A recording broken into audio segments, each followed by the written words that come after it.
Et puis, en marge de la semaine de l'AES, l'association Les Cœurs en Joie a organisé ce vendredi un panel à Ouagadougou, un cadre de réflexion et de partage d'expériences pour un avenir commun entre les pays membres de la Confédération des États du Sahel.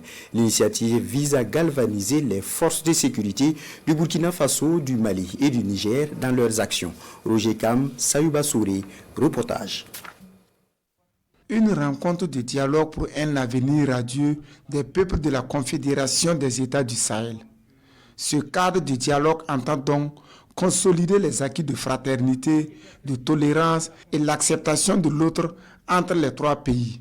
C'est d'ailleurs une thématique sur l'union qui est ici développée par le conférencier. La communication a porté sur la diversité des populations.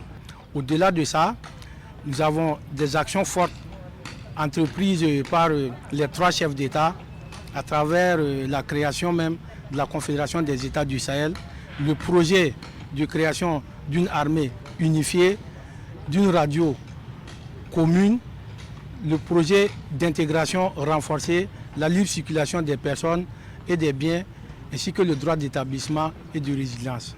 Unis dans la diversité, c'est pour dire que voilà, nous sommes des pays frères.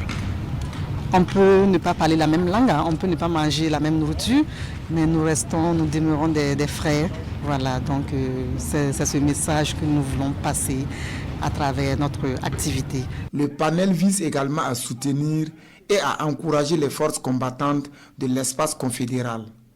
Il a permis aux participants de mieux comprendre la vision de la Confédération. J'ai eu une très bonne impression de ce panel, vraiment qui m'a paru nécessaire, voilà, car ça vise à informer l'opinion, voilà, non seulement des défis auxquels l'AES est confrontée, mais aussi les perspectives.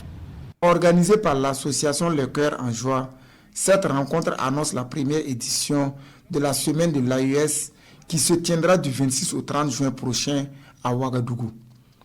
Une semaine au cours de laquelle des trophées de reconnaissance seront décernés aux forces armées de ces trois pays selon les organisateurs.